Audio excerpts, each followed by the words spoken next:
Born Concetta Rosa Maria Franconero on December 12, 1937, the world would come to know her as the sensational Connie Francis, one of the most beloved pop icons of the 20th century.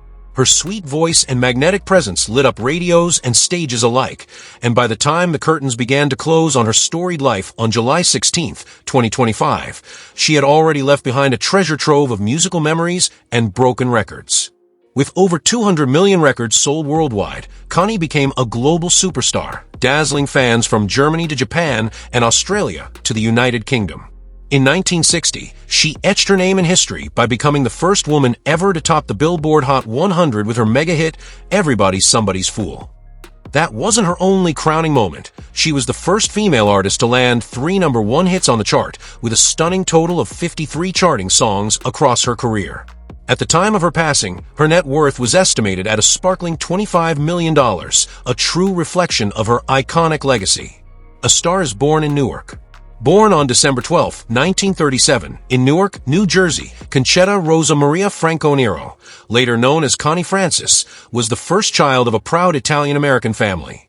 From her earliest days, music surrounded her like sunshine. Her loving father, George, who encouraged her to showcase her golden voice at local events and talent shows.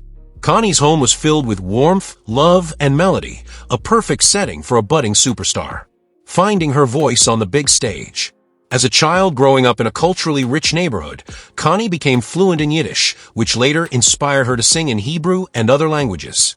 In 1950, she got her first big break on Arthur Godfrey's Talent Scouts. Godfrey suggested a stage name, Connie Francis, and told her to say goodbye to the bulky accordion.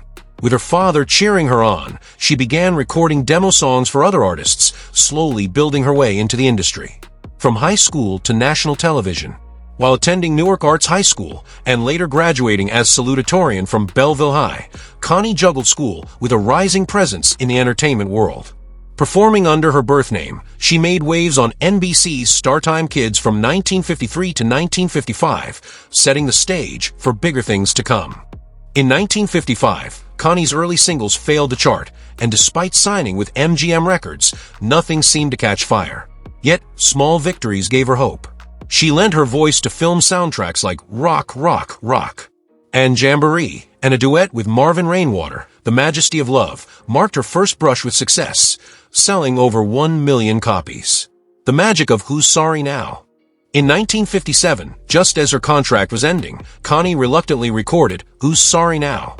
An old song her father insisted would be a hit. Initially ignored, the track caught fire after airing on American Bandstand on New Year's Day 1958. The world fell in love overnight. Connie was no longer just a hopeful teenager. She was America's sweetheart. Stupid Cupid strikes again. After her breakout hit, Connie looked for her next big thing. She found it in a playful tune called Stupid Cupid, written by Neil Sedaka and Howard Greenfield. It was the perfect fit, bubbly, catchy, and youthful. The song rocketed to the top of the charts and kept Connie dancing through the hearts of fans everywhere. A voice for every nation. In 1959, Connie embraced her Italian roots by recording Connie Francis Sings Italian Favorites in London. The album became a sensation, peaking at number 4 and staying on the charts for 81 weeks.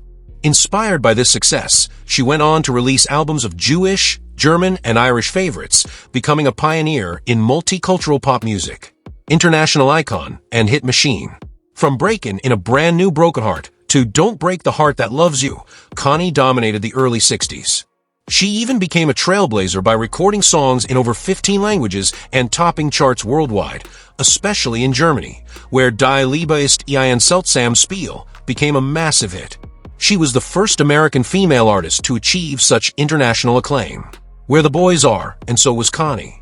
Her 1961 anthem, Where the Boys Are, didn't just become a massive hit, it inspired a movie and a cultural shift. Suddenly, Fort Lauderdale was the spring break destination, and Connie was the girl everyone wanted to sing along with. She continued touring globally, even performing for royalty and U.S. troops during the Vietnam War. Trials, tragedy, and tenacity. The 70s brought heartbreak. In 1974, Connie was tragically assaulted while on tour, leading to years of depression and withdrawal from the spotlight. Still, she fought her way back, recording disco versions of her classics and regaining her voice after several surgeries. When her beloved brother George was murdered in 1981, she found the strength to go on, channeling her pain into purpose. I'm Me Again, a triumphant return. In the early 1980s, Connie returned to music with I'm Me Again, a powerful message of resilience. Though she faced misdiagnoses and battles with mental health, she continued performing, even returning to the very town where her trauma occurred. Her 1984 autobiography, Who's Sorry Now?, became a New York Times bestseller, inspiring fans around the globe. Encore performances and global love. The late 80s and 90s marked a beautiful resurgence for Connie. She toured again, released new albums, and even won awards in Germany for comeback hits like Jive, Connie. With a voice that never aged, she charmed new generations and brought nostalgia to longtime fans. She even headlined in Las Vegas and sang to sold-out crowds from San Francisco to Manila. Behind the spotlight and stardom, Connie's heart once beat for a young Bobby Darin. Early in her career, the two met when his manager paired them to write songs together. Their musical chemistry quickly turned romantic, but Connie's strict Italian father fiercely disapproved. When Bobby suggested they elope, her father went so far as to chase him away with a gun. Though she only saw Darin 2 more times after that, including during a joint TV performance, the ache of what might have been lingered. Connie later revealed in her autobiography that learning of Bobby's marriage to Sandra Dee broke her heart. She even admitted that not marrying Darin was the greatest regret of her life. Searching for love. Connie's journey through love and marriage was filled with ups and downs. She walked down the aisle 4 times, first in 1964 to Dick Canellis, a press agent whose marriage to her was as brief as it was public. In 1971, she married Izzy Marion, a hair salon owner, but that union lasted just 10 months. Her third marriage in 1973 to Joseph Garzilli gave her few stable years, during which she adopted her beloved son, Joey. Sadly, they divorced in 1977. Her final marriage in 1985 to TV producer Bob Parkinson ended before the year was out. But love came in a more lasting form later in life. From the early 2000s until his passing in 2022, she was in a devoted relationship with Tony Ferretti. The couple shared tender moments, including a sweet duet of You Made Me Love You, which delighted fans on her official YouTube channel. Final days, forever remembered. In June 2025, Connie shared that she was experiencing sharp pelvic pain, later discovered to be a fracture. What seemed like a minor injury became serious, and by July 2nd, she was hospitalized in Florida due to severe discomfort. Even from her hospital bed, she stayed connected with her fans, updating them via Facebook and maintaining her signature grace and optimism. Sadly, on July 16, 2025, the world said goodbye to the woman whose music defined generations. She passed away at 87, with her dear friend Ron Roberts confirming the news. Though she's no longer with us, Connie Francis's voice will forever echo through speakers and hearts across the globe. She wasn't just a chart-topping singer. She was a story, a soul, and a song the world will always sing. A timeless legacy.